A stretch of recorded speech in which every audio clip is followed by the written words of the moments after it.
Em nome do Pai, e do Filho, e do Espírito Santo. Amém. Evangelho do nosso Senhor Jesus Cristo, segundo João. Naquele tempo, Jesus ergueu os olhos para o céu. Ergueu os olhos para o céu. E rezou dizendo: Pai Santo, guarda-os em teu nome, o nome que me destes, para que eles sejam um, assim como nós somos um. Para que eles sejam um, como nós somos um. Quando eu estava com eles, guardava-os em teu nome, nome que me deste. Eu os guardei e nenhum deles eu perdi, a não ser o filho da perdição, para se cumprir a Escritura. Agora eu vou para junto de ti e digo estas coisas estando ainda no mundo, para que eles tenham em si minha alegria plenamente realizada. Eu lhes dei a tua palavra, mas o mundo os rejeitou. O mundo os rejeitou, porque não são do mundo, como eu não sou do mundo. Não te peço que os tireis do mundo, mas que os guardeis do maligno. Eles não são do mundo, como eu não sou do mundo. Consagro-vos na verdade, a tua palavra é verdade. Como tu me enviastes ao mundo, assim também eu vos enviei. Eu os enviei ao mundo. Eu me consagro por eles, a fim de que eles também sejam consagrados na verdade. Palavra da nossa salvação. Meus irmãos e irmãs, essa oração maravilhosa de Jesus, dirigindo-se ao Pai, com toda uma preocupação de preservar os seus discípulos, para que o Pai os guarde, para que eles continuem na caminhada, firmes, fortes, sem deixar se abater, mesmo diante de tudo que possa acontecer. Essa oração é uma oração para que eles sejam olhados, preservados, fortalecidos pelo Pai. E aí Jesus vai começar dizendo assim: Pai, guarda-os em teu nome, guarda-os em teu nome, para que um, eles sejam um assim como nós somos um. Então, o desejo de Jesus nesse primeiro momento, meus irmãos e irmãs, você está percebendo claramente, é que nós sejamos, nós batizados, cristãos, cristãs, nós, povo cristão de modo geral, sejamos um, assim como Ele, o Pai e o Espírito Santo formam uma única realidade, um único só Deus, com três pessoas, mas um só Deus. E isso é muito bonito porque quando Jesus fala isso, e no Evangelho como um todo, é como se Jesus dissesse assim: olha, tudo aquilo que eu recebi do meu Pai, a missão, a confiança que Ele depositou em mim, agora, meus discípulos, agora, comunidade cristã, agora, Igreja Católica e todas as igrejas que verdadeiramente buscam viver este amor a Jesus, aos seus ensinamentos reais, apostólicos, agora é com vocês. Estou confiando a vocês. E para isso ele pede ao Pai que fortaleça, para que o inimigo não tome conta da nossa caminhada, nos desânimo, nos tire do foco. Por isso que ele está dizendo: guarde-os em teu nome, para que eles sejam um, assim como nós somos um. E aqui, meus irmãos e irmãs, prestemos bastante atenção na história do cristianismo, na história da igreja. Muitas foram aqueles e aquelas que não permaneceram nessa unidade. Simplesmente se debandaram com uma cabeça desminhocada, desmiolada, tentando fazer com que o Cristo se encaixasse nas suas categorias intelectuais, nas suas categorias de maneira de pensar, na sua maneira de entender o mundo. E eles foram embora. E entre esses, nós encontramos leigos, nós encontramos autoridades eclesiásticas, nós encontramos homens e mulheres que se diziam ser muito de Deus, mas não permaneceram nessa unidade. Não quiseram permanecer nessa unidade. Então, peçamos a Deus que rezemos hoje pela unidade da igreja, principalmente a nossa igreja católica. Nos últimos tempos, você certamente tem notado quantas divisões, quantas confusões, quantos bate-bocas ridículos que não faz parte daqueles e aquelas que estão debaixo dessa oração, protegidos pela graça de Deus, que nos faz ser um. E ser um aqui não significa não ter espaço para o debate. Há espaço para o debate. Temos que entender isso. Nós não somos crianças e mesmo as crianças precisam ser ensinadas. Há espaço para tudo. Há espaço para debatermos, crescermos juntos, discordarmos, conversar, né? Rever de novo e rever mais uma vez, para que aquilo que nós acreditamos, participamos de uma única mesa da palavra, uma única mesa do pão, participamos do mesmo depósito fidei, depósito da fé, a fé apostólica. Então, se passado tantos anos, nós ainda não temos a capacidade, a hombridade, a delicadeza de saber que existe espaço para conversar, debater, discutir, discordar. E aí eu fico admirado como que quantos cristãos católicos e católicas, eles vão para a rede social, publicamente, eles entram no ringue do ridículo e ali eles vão se debater. Eles vão como se fossem gladiadores. E a rede social como um grande reality show, assistindo os católicos se destruindo, se machucando. E aí, no final de semana, essas duas figurinhas estão na fila da comunhão para comungar um único pão. Será que deveriam? Fica aí para nós pensarmos, né? E dando prosseguimento aqui, então Jesus vai conversando com o Pai. Eu os guardei. E só um se perdeu, o filho da perdição. E aqui temos um pouco de cuidado, porque podemos pegar para bode expiatório apenas Judas. E a pergunta fica aqui: quem é o filho da perdição? Será que é somente Judas que é o filho da perdição? Será que Lúcifer não entra nessa listinha? Adão e Eva, será que não entra nessa listinha? Caim, será que ele não entra nessa listinha também? E aí você vai colocando uma lista enorme. E se chegar aos nossos tempos, podemos olhar para a TV, nas redes sociais, né? Contexto nacional, mundial. Quem são os filhos da perdição? E aí não podemos correr, olhar no espelho e também se perguntar se eu, Padre André, se você que está aí escutando esse áudio, pacientemente, se você também, se eu, nós não fazemos parte dessa lista dos filhos da perdição. Veja, aqueles e aquelas que entram nessa lista são aqueles que viram as costas para o amor dado, para o amor entregue. Ele se entregou, mas nós o rejeitamos. Não é somente Judas que rejeita, não é somente Judas que nega, que trai, mas tem muita gente. Então chama atenção para isso.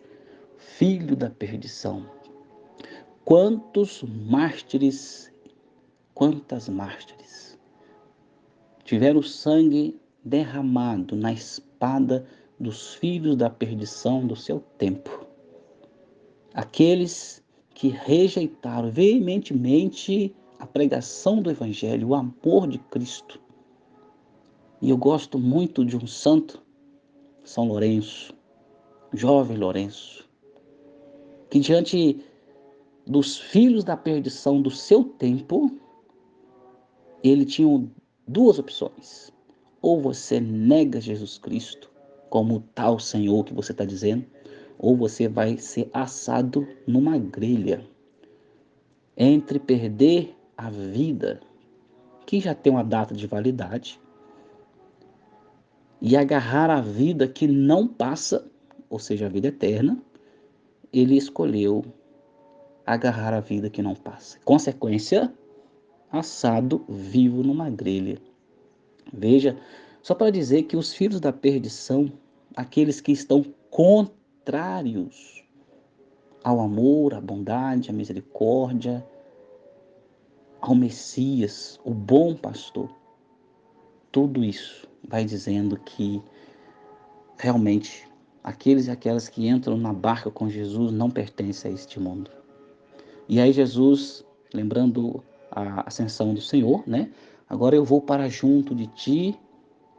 E eu estou dizendo isso tudo agora para que eles tenham alegria. Porque quando tudo começar a desabar na cabeça deles, quando eles começarem a ser presos, apanhar em praça pública, ter ossos quebrados, pele arrancada do corpo, cabeça arrancada do corpo, assados vivos, colocados em barris de óleo quente, jogados em jaula para diversão dos filhos da perdição, para lutar com leões até que sejam mortos. Quando tudo isso acontecer, eles saberão, eles saberão que a alegria deles, que agora parece ser tristeza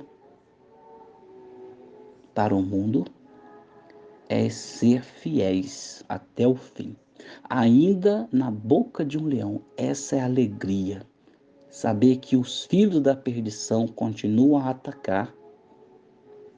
Diante do mundo é tristeza total, pobre coitado, se escambou todinho. Para os filhos das trevas, isso é só dor e sofrimento, mas no interior de cada vida, de cada alma que sabe por que está passando por essa situação, ele e ela sabem.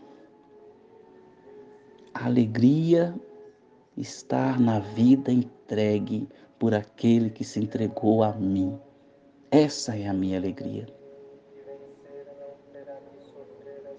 Eu lhes dei a tua palavra, mas o mundo os rejeitou. Olha que bonito, meu irmão, minha irmã, presta atenção nisso aqui. Eu lhes dei a tua palavra, Pai.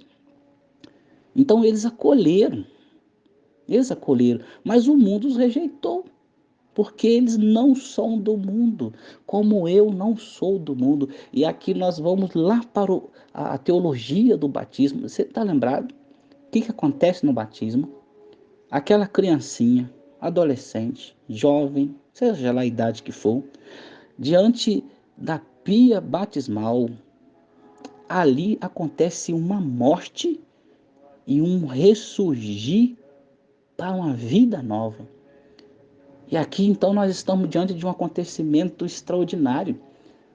A criança entra para a igreja e, indo até a pia batismal, ela vai morrer.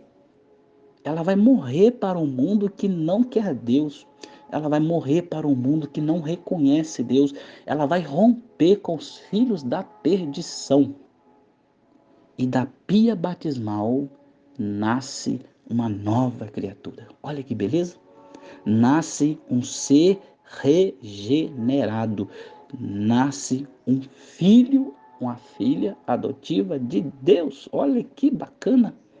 Isso aqui é maravilhoso. Essa é a nossa fé católica. Um filho, uma filha de Deus. Eu tenho uma imagem que talvez ajude você a entender muito melhor isso. É que a minha mãe, a sua mãe, ela nos deu a luz para essa vida material. Mas Mater Ecclesiae, a mãe igreja, tem como pia batismal, é como se fosse ali a pia batismal, o útero da mãe igreja. Então, uma vez que nós somos inseridos nessa realidade batismal do útero da mãe, surge um ser espiritual. Você entende isso? A minha mãe me deu a luz para uma vida material. A minha mãe, igreja, mater ecclesia, ela me deu a luz para uma vida espiritual. Agora eu sou filho adotivo de Deus. Eu sou irmão e irmã daquelas que nasceram das águas batismais. E aí Jesus está dizendo, olha, eles não são do mundo. É exatamente isso, nós não somos do mundo mais. Se você é batizado, se você foi batizada, você não pertence ao mundo, você não é daqui. E eu acho maravilhoso quando Jesus fala tudo isso, porque ele diz assim: o mundo os rejeitou porque eles não são do mundo. Lembra do martírio de tantos santos? Porque se eles dissessem, bom, eu sou do mundo, e eles, os seus algozes, os filhos da perdição, iriam simplesmente dizer, então fica entre nós, somos todos perdidos. Opa, que beleza, maravilha. Mas eles se comportaram, esses homens e mulheres de fé, se comportaram verdadeiramente como homens nascidos do alto. Não pertenço ao mundo, portanto, corte minha cabeça. Pode cortar, pode arrancar minha pele, pode me jogar na jaula, pode me colocar no barril de óleo quente, pode me colocar para ser assado. Eu não vou negar a vida eterna. Eu não vou negar aquele que é o meu Senhor e Salvador, Jesus Cristo. Eu não nego. Ah, nega não? Não. Então você vai morrer. E eles então talvez pudessem dizer assim: eu não tenho medo de você, carrasco, que pode separar minha cabeça do corpo. Você tem poder de separar minha cabeça do corpo, mas você não pode me separar do Cristo que deu a vida por mim. E aí Jesus continua dizendo: Pai, eu te peço que não tires do mundo. Jesus está dizendo assim: olha, eles vão ter que enfrentar isso. Lembra daquela passagem? Eis que vos envio como ovelhas em meio de lobos.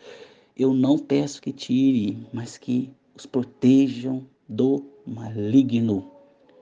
Que o Satanás, que o mal não os seduzam, não os roubem do coração da Trindade. Dê força.